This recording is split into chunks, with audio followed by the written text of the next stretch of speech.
ಏನಂತ ಕರಿತೀರಾ ಹುಡ್ಬಿನ? ಇವಾಗ ಏನೂ ಕರೆಯೋದಿಲ್ಲ, ಅವ್ರ ಹೆಸರಿಂದಾನೇ ಕರಿತೀನಿ. ನಿಕ್ ನೇಮ್ ಏನು ಇಟ್ಟು ಕರೆಯಲ್ಲ?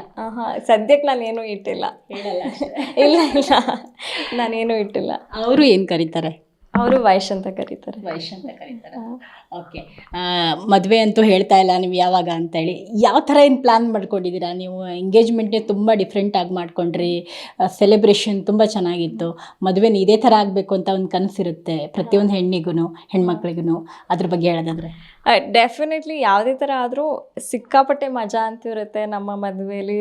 ತುಂಬ ಸೆಲೆಬ್ರೇಷನ್ಸ್, ಎಂಜಾಯ್ಮೆಂಟ್, ಡಾನ್ಸ್, ಮ್ಯೂಸಿಕ್ ಅಂತೂ ಡೆಫಿನೆಟ್ಲಿ ಇರುತ್ತೆ. ಆ್ಯಂಡ್ ನಾವು ಅರೇಂಜ್ಮೆಂಟ್ಸ್ ಮಾಡ್ತಾ ಇದ್ದೀವಿ. ನಮಗೂ ಇವಾಗ ಸದ್ಯಕ್ಕೆ ಕ್ಲಾರಿಟಿ ಇಲ್ಲ, ಈಗಷ್ಟೇ ಎಂಗೇಜ್ಮೆಂಟ್ ಮುಗಿದಿದೆ ಅನ್ನೋ ಥರ ಒಂದು ರಿಲೀಫ್ ಸಿಕ್ಕಿದೆ ನಮಗೆ. So we are getting back with the arrangements. Okay, ಮದುವೆ ವಿಡಿಯೋದಲ್ಲಿ ಅಮ್ಮ ಹೇಳ್ತಾ ಇದ್ರು, ಇದು ಎಂಗೇಜ್ಮೆಂಟು, ನೀವೇನೇನೋ ಅನ್ಕೋಬೇಡಿ ಅಂತ ನೀವು ಇಂಟರ್ವ್ಯೂ ಮಾಡಬೇಕಾದ್ರೆ ಒತ್ತಿ ಹೇಳ್ತಾ ಇದ್ರು. ಏನಕ್ಕಿರ್ಬೋದು?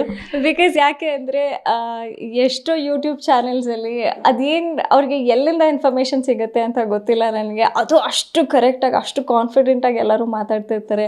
ಅವ್ರು ಏರ್ಪೋರ್ಟಲ್ಲಿ ಕೆಲಸ ಮಾಡ್ತಾರೆ. ನನಗೆ ಅದನ್ನೆಲ್ಲ ನೋಡಿದಾಗ ನಗು ಬರ್ತಿತ್ತು. ಆ್ಯಂಡ್ ಈಗ ಸದ್ಯಕ್ಕೆ ಅವರು ಅಕಾಯ್ ಅಂತ ಅವ್ರ ಹೆಸರು, ಆಮೇಲೆ ಅವರು ಬಿಸ್ನೆಸ್ ಮ್ಯಾನ್ ಅಂತೆ, ಆ ಥರ ಎಲ್ಲ ಹೇಳ್ತಾ ಇದ್ರು. ನಾನು ಫಸ್ಟ್ ಇನ್ಫಾರ್ಮೇಷನ್ ತಿಳ್ಕೊಳ್ಳಿ, ಅದಾದಮೇಲೆ ಮಾತಾಡಿದ್ರೆ ಅಥವಾ ನೀವು ನ್ಯೂಸ್ನ ಮಾಡಿದರೆ ಅದು ಚೆನ್ನಾಗಿರುತ್ತೆ. ಅಥವಾ ಯೂಟ್ಯೂಬ್ ಚಾನಲ್ಸಲ್ಲಿ ಹಿಂಗಂತೆ ಹಂಗಂತೆ ಅನ್ನೋದಕ್ಕಿಂತ ಕರೆಕ್ಟ್ ಇನ್ಫಾರ್ಮೇಷನ್ ತಲುಪಿಸಿದ್ರೆ ಜನಕ್ಕೆ ಅದು ಅವ್ರಿಗೂ ಗೊತ್ತಾಗುತ್ತೆ. ಸೊ ಅದಕ್ಕೋಸ್ಕರ ಡೆಫಿನೆಟ್ಲಿ ನನ್ನ ಸೋಷಿಯಲ್ ಮೀಡಿಯಾ ಪೋಸ್ಟಲ್ಲಿ ನಾನು ಹಾಕಿರ್ತೀನಿ, ಪ್ರತಿಯೊಂದು ಇನ್ಫಾರ್ಮೇಷನು ಅಲ್ಲಿರುತ್ತೆ. ಅಥವಾ ನಾನು ಯೂಟ್ಯೂಬ್ ಚಾನಲ್ ನಾನು ಡೆಫಿನೆಟ್ಲಿ ಕೊಡ್ತೀನಿ. ಸೊ ಅದ್ರ ಮುಖಾಂತರ ನಮ್ಮಮ್ಮ ಆ ಥರ ಮಾತಾಡಿರ್ತಾರೆ.